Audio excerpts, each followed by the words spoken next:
Ni karibu dusangire ubuzima.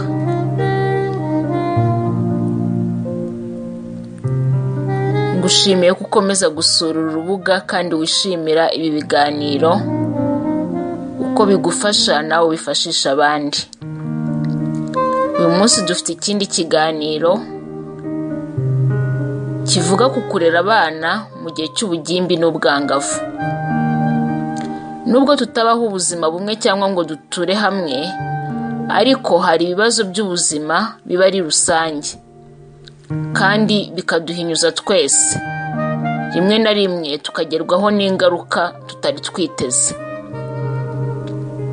Abanyarwanda bakunda kuvuga ngo nta ngoma itagira abubu, kandi nibyo, abantu iyo babyiruka bahura n'ibibazo byihariye.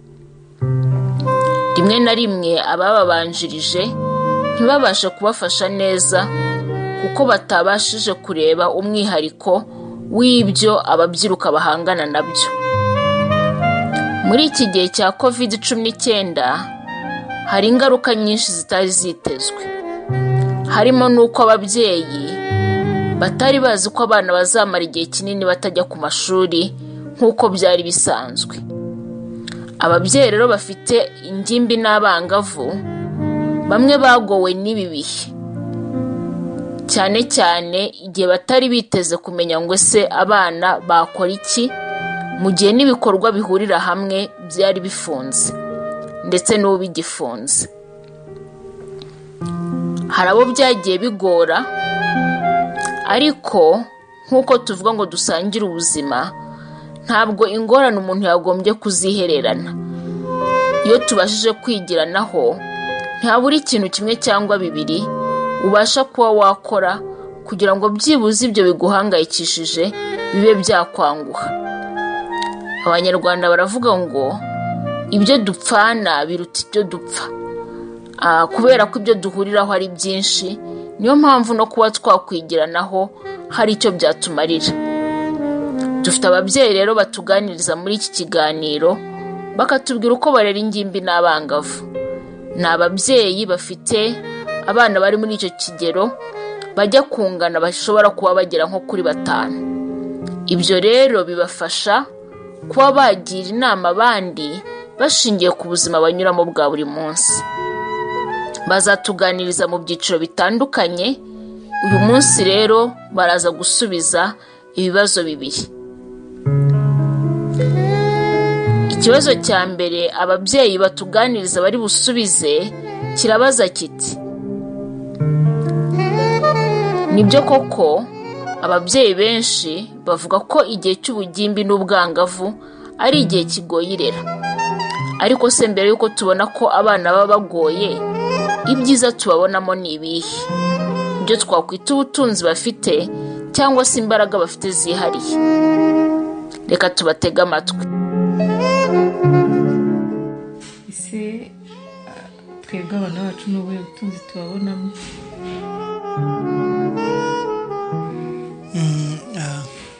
Urakoze. Yego, ni igihe kigoye irera nibyo, ariko nubwo bimeze gutyo abana hari ubutunzi tubabonamo bitewe n'uko tubana, birumvikana. Icya mbere, hari byinshi bagenda batwigiraho nk'abakristo, bifuza kubaha Imana. Ubona bose bafite ubushake bwo kubaha Imana, nubwo bafite ibibakurura, ariko baba bafite ubushake bwo kubahisha Imana mu mibereho yabo no kuzaba abagabo n'abagore bubaha Imana. Icya kabiri, bakunze kwiga, bazi yuko kwiga cyane, gukora cyane mu mashuri yabo hari aho bizabageza,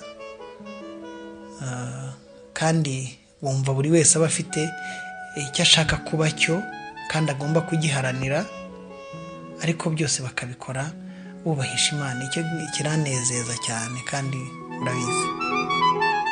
Ubutunzi bwo bafite ni bwinshi kuko bifitemo urukundo, bifitemo gushaka kuvumbura, gushaka kwiga wabivuze, bifitemo kubaha, bifitemo kwiga, baba bashaka kwiga ikintu cyose, bita ku bintu byose. Mbese ubutunzi abana bageze muri iki kigero baba bafite ni bwinshi, ntabwo umuntu yaburondora ngo aburangize, kuko ubona ko baba bashaka kuzagira imbere heza. Hari icyo bashaka kandi ukabona baragiharanira. Ikindi nababonyemo, bifuza, Imana ijya idufasha nk'ababyeyi, bifuza kuba nk'ababyeyi babo ndetse bakazarenzaho, naho babona hari challenge, hari mbese bitugora, bakavuga ngo nitugera aha tuzashyigikira ababyeyi bacu. Icyo ni ikintu cy'ingenzi nacyo. Murakoze cyane. Nibyo koko aba bana baba bafite ubutunzi kandi baba bafite impano zibarimo. Reka twibaze ikindi kibazo cya kabiri.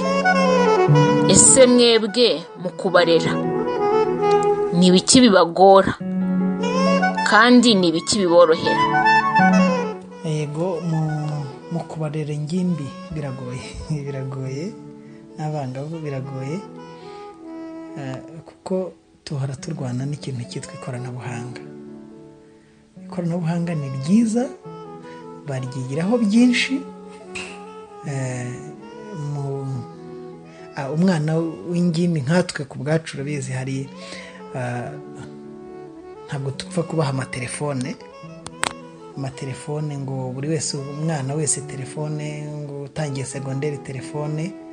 Twebwe twashyizeho gahunda mu rugo rwacu, byibuze ageze mu mwaka wa 5 cyangwa wa 6 nibwo tumuha telefone,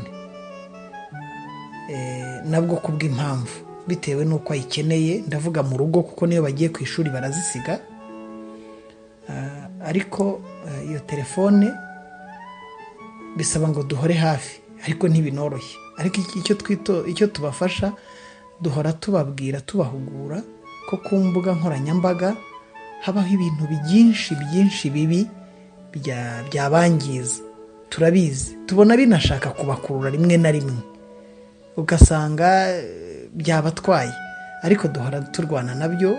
Atari ukuvuga ngo turabacunga, ahubwo tubaganiriza uburyo bashobora kubyirinda, bibuka bitewe n'indangagaciro zacu nk'abakristo. Cyane cyane imbuga nkoranyambaga nicyo kitugoye.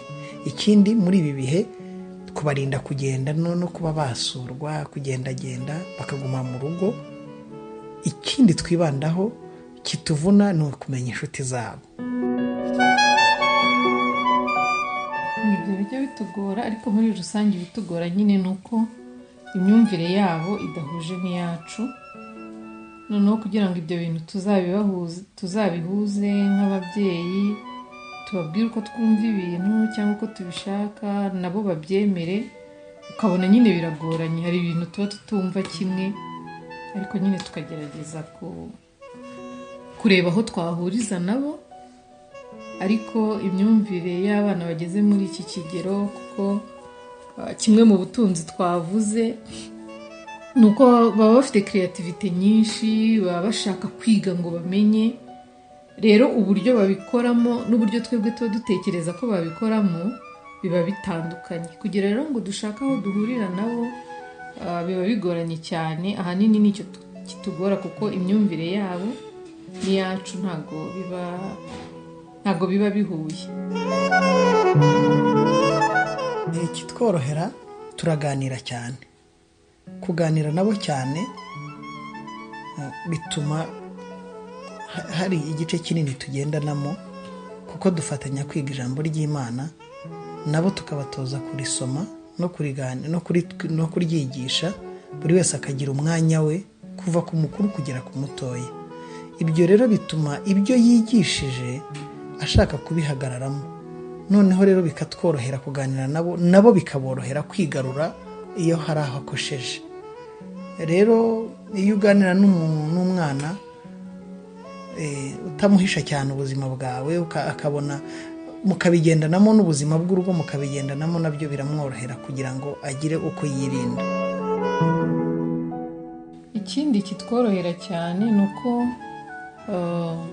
mu rugo iwacu, nubwo abo bana ari bakuru, murabizi ko abana b'ingimbi n'abangavu kenshi usanga bagiye mu byumba byabo ntumenye ko anahari ntumenye iki, ariko twebwe mu rugo iwacu tubaho nka timu kandi ikorera hamwe.